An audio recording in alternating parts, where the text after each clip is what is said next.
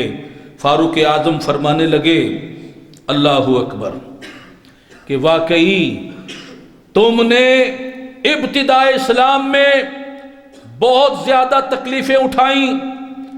اللہ اکبر۔ 37 ہجری میں آپ کا وصال ہوا۔ کوفہ میں پہلے صحابی ہیں جو دفن ہوئے، اور حضرت علی رضی اللہ تعالیٰ عنہ آپ کی قبر پر تشریف لائے۔ اللہ اکبر۔ مولا علی قبر پر تشریف لائے اور فرمانے لگے اللہ تعالیٰ خباب پر رحم فرمائے، اپنی خوشی سے مسلمان ہوا، خوشی سے ہجرت کی اور جہاد میں زندگی گزار دی اور مصیبتیں برداشت کی۔ مبارک ہے وہ شخص جو قیامت کو یاد رکھے اور حساب کتاب کی تیاری کرے اور صرف گزارا کے مطابق مال پر قناعت کر لے اور اپنے اللہ کو راضی کر لے۔ دیکھیے ہمارے بزرگوں نے کیسی کیسی تکلیفیں اٹھائیں، یہاں تک کہ جیلیں بھی کاٹیں۔ امام اعظم ابو حنیفہ کو اسی راہ اسلام میں، اسی راہ تبلیغ میں، حق کی تبلیغ میں آپ کو جیل ڈال دیا گیا۔ حضرت امام مالک رضی اللہ تعالی عنہ نے صعوبتیں برداشت کی، حضرت امام احمد بن حنبل نے کوڑے کھائے اور بہت سے بزرگوں کو شہر بدر کیا گیا، اللہ اکبر، مگر انہوں نے تبلیغ کا کام نہیں چھوڑا۔ شہر بدر کر دیا گیا، جیل میں ڈال دیا گیا، کوڑے برسائے گئے، یہاں تک کہ حضرت حتیطہ رضی اللہ تعالی عنہ کو چھت سے گرا کر شہید کر دیا گیا، مگر انہوں نے حق کی دعوت کو نہیں چھوڑا، تبلیغ کے راستے کو نہیں چھوڑا، استقامت کو اختیار کیا۔ اللہ تعالی ایسوں کی شان میں ارشاد فرماتا ہے ان الذین قالوا ربنا اللہ ثم استقاموا، بے شک وہ جنہوں نے کہا ہمارا رب اللہ ہے، حق کا نعرہ لگایا، حق کی بات کی اور پھر اس پر استقامت اختیار کی، قائم رہے، تتنزل علیہم الملائکہ، ان پہ فرشتے اترتے ہیں اور وہ کیا کہتے ہیں؟ اللہ تخافوا، کہ نہ ڈرو، ولا تحزنوا، اور غم نہ کرو، وابشروا بالجنہ، ہم تمہیں جنت کی بشارت دیتے ہیں، خوش ہو جاؤ اس جنت پر، التی کنتم توعدون، جس کا تمہیں وعدہ دیا جاتا ہے۔ امام اعظم ابو حنیفہ رحمت اللہ تعالی علیہ کہ جب وصال ہو گیا، کسی نے آپ کو خواب میں دیکھا اور پوچھا ما فعل بک ربک، اللہ تعالیٰ نے آپ کے ساتھ کیا معاملہ فرمایا؟ فرمایا الحمدللہ میری مغفرت ہو گئی۔ ان دیکھنے والے بزرگوں نے عرض کی حضور آپ نے دین کی بڑی خدمت کی، آپ نے حدیث کی بڑی خدمت کی، فقہ کی بڑی خدمت کی، تو اللہ تعالیٰ نے اس خدمات کی وجہ سے آپ کو بخش دیا ہوگا۔ فرمایا نہیں، مجھے تو ارحم الراحمین نے صرف اتنی بات پر بخش دیا کہ میرے مخالفین میرے بارے میں پروپیگنڈا کرتے تھے، افواہیں اڑاتے تھے، مجھ پر بہتان باندھتے تھے، الزام تراشیاں کرتے تھے، اور میں بدلہ نہیں لیتا تھا، صبر کرتا تھا، اس صبر کرنے پر اللہ نے میری بخشش فرما دی۔ آپ نے دیکھا کہ حق کا کام کر رہے ہیں، لوگ ستا رہے ہیں الزام لگا کر، بہتان باندھ کر، افواہیں اڑا کر، پروپیگنڈا کر کے، کوئی بدلہ نہیں لے رہے، صبر کر رہے ہیں، اور اللہ تعالیٰ ان کے درجے بلند فرما رہا ہے۔ اور آپ کے شاگرد رشید سیدنا حضرت امام ابو یوسف رحمت اللہ تعالی علیہ کا وصال ہوا تو حضرت معروف کرخی رحمت اللہ علیہ کو تاخیر سے اطلاع ملی آپ کے وصال کی۔ آپ جنازے میں شریک نہ ہو سکے، اب بار بار اس پر افسوس کرتے کہ میں امام ابو یوسف کے جنازے میں شریک نہیں ہو سکا۔ انا للہ پڑھتے، لوگوں نے عرض کی حضور آپ ان کے جنازہ نہ پڑھنے کا اتنا ملال، اتنا صدمہ کیوں کر رہے ہیں؟ فرمانے لگے میں نے خواب دیکھا کہ میں جنت میں داخل ہوا ہوں، وہاں ایک بہت عالیشان خوبصورت محل دیکھا، میں نے پوچھا کہ یہ محل کس کا ہے؟ تو فرشتوں نے بتایا مسلمانوں کے امام ابو یوسف کا ہے۔ میں نے سوال کیا اللہ تعالیٰ نے انہیں جنت میں یہ مقام کیسے عطا فرمایا؟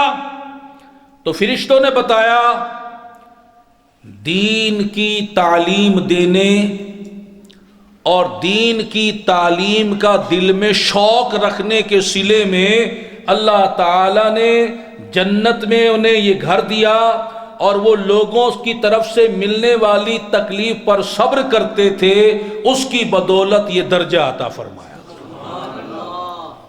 علم دین سیکھنا، علم دین سیکھنے سکھانے کا شوق دل میں رکھنا، علم دین سکھانا اور اس راستے میں آنے والی تکلیف اٹھانا اور صبر کرنا۔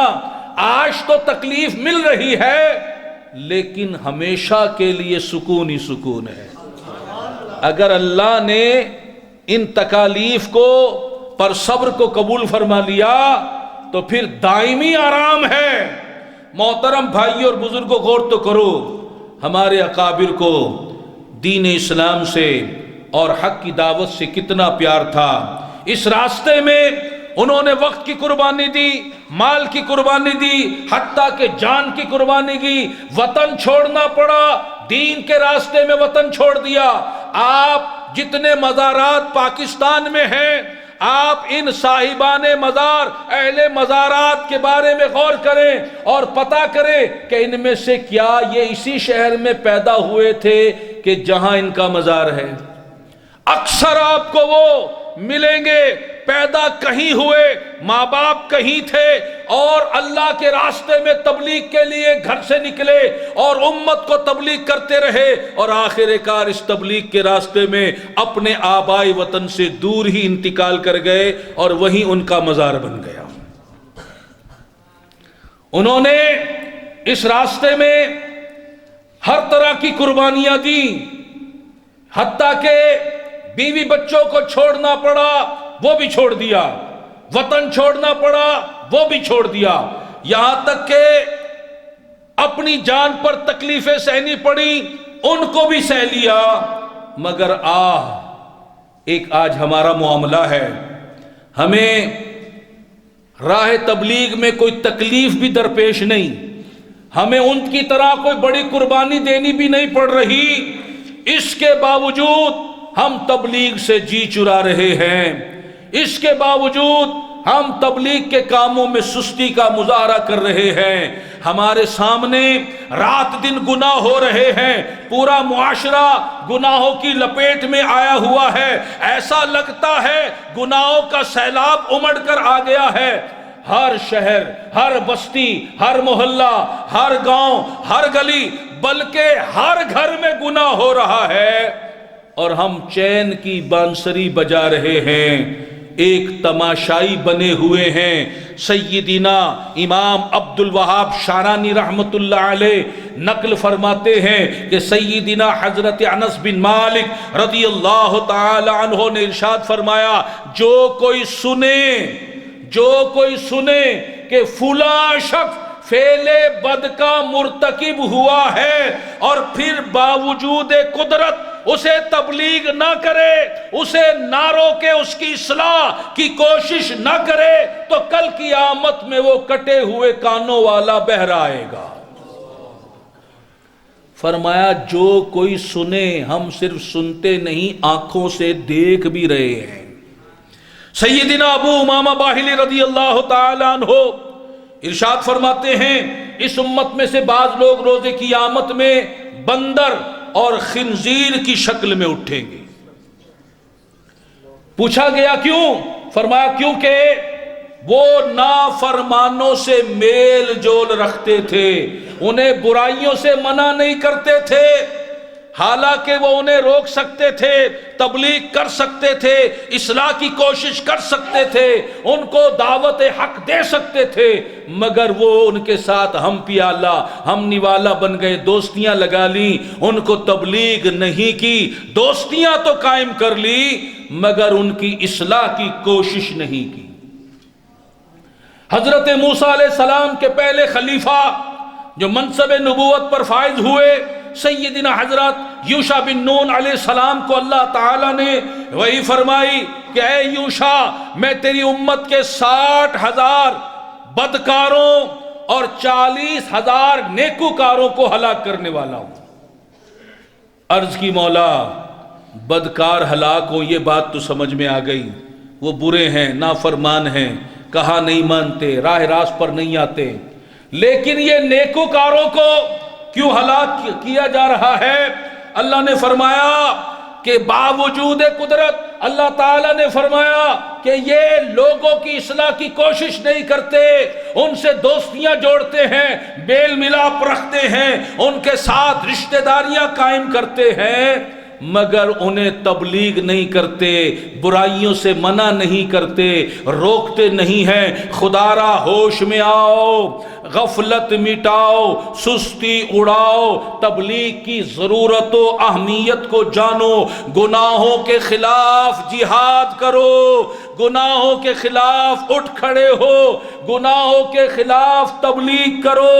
آج دیکھو گناہوں کا کیسا سیلاب آ گیا ہے، آج ہر گھر میں بے نمازی ہے، ہر گھر میں بے پردگی ہو رہی ہے، ہر گھر میں گانے باجے ہو رہے ہیں، ہر گھر میں فلمیں ڈرامے ہو رہے ہیں، کھلے عام جوا کھیلا جا رہا ہے، شرابیں بیچی جا رہی ہیں، بدکاری کے اڈے جنہیں سرکاری تحفظ حاصل ہے وہ جگہ جگہ قائم ہیں، آج سود کا لین دین ہو رہا ہے، ہر چوک پر رشوت کا کاروبار ہو رہا ہے، آج برائیاں عام ہیں، آج جسے دیکھو ماں باپ کی نافرمانی کرتا ہوا دکھائی دے رہا ہے، کوئی پڑوسی کو ستا رہا ہے، کوئی لوگوں کے حقوق دبا رہا ہے، کوئی کسی کی جائیداد پر قبضہ کر رہا ہے، کوئی کسی کا مال ہڑپ کر رہا ہے، کوئی چوریاں کر رہا ہے، کوئی ڈاکے ڈال رہا ہے، کوئی بدکاریاں کر رہا ہے، کھلے عام ننگے فلمیں دیکھی جا رہی ہیں،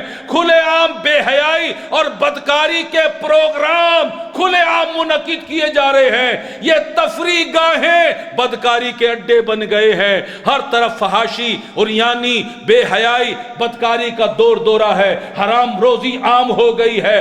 کون کون سی برائی کا رونا روئیں کہ جو آج ہمارے معاشرے میں دکھائی نہیں دیتی، اور ہم ایسے چین سے بیٹھے ہوئے ہیں جیسے کچھ ہو ہی نہیں رہا۔ ارے ان گناہوں کی کثرت کو دیکھ کر دل میں آگ جلنی چاہیے تھی، دل غمگین ہونا چاہیے تھا، دل کو ایک تکلیف ہونی چاہیے تھی کہ میرے ملک میں، میری بستی میں، میرے شہر میں میرے رب کے اتنے قانون روزانہ ٹوٹتے ہیں، میرے رب کے احکام کی اتنی خلاف ورزی، اور وہ بھی کھلم کھلا ہوتی ہے، لیکن ہم مردہ ہو گئے ہیں، ہمیں سمجھ نہیں آ رہا یہ کب تک اس طرح بے حسی والی زندگی گزاریں گے۔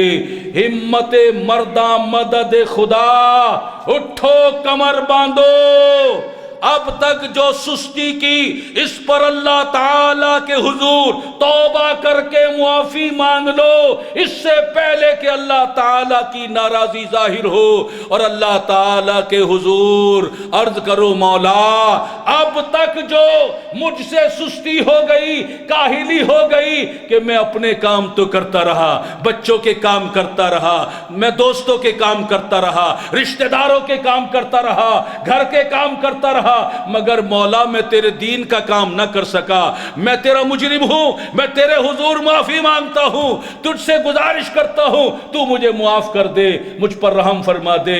میں آج عزم کرتا ہوں آج کے بعد میں تیرے دین کی فکر کروں گا، میں تیرے دین پر عمل کروں گا، میں تیرے دین کی تبلیغ کروں گا، میں اپنے گھر سے نکلوں گا، میں دوسرے شہروں میں جاؤں گا، دوسرے گاؤں میں جاؤں گا، وہاں جا کر تبلیغ کروں گا، اپنے شہر کے اندر رہتے ہوئے وہاں تبلیغ کروں گا، گھر والوں کو تبلیغ کروں گا، محلے والوں کو تبلیغ کروں گا، اپنی قوت و استطاعت کے مطابق اے اللہ میں تیرے دین کی تبلیغ کروں گا، تو مجھے توفیق عطا فرما۔ اللہ تبارک و تعالی سیدنا ابو ذر غفاری، سیدنا حضرت خباب، سیدنا امام اعظم، سیدنا امام ابو یوسف اور دیگر اولیاء کرام، صحابہ کرام، بزرگان دین کے طفیل، ہم سب کو اس تبلیغ کے راستے پر استقامت عطا فرمائے۔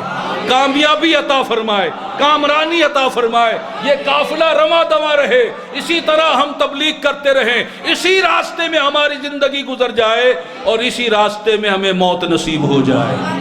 آمین آمین بجاہ خاتم النبیین صلی اللہ علیہ وسلم۔ وما علینا الا البلاغ۔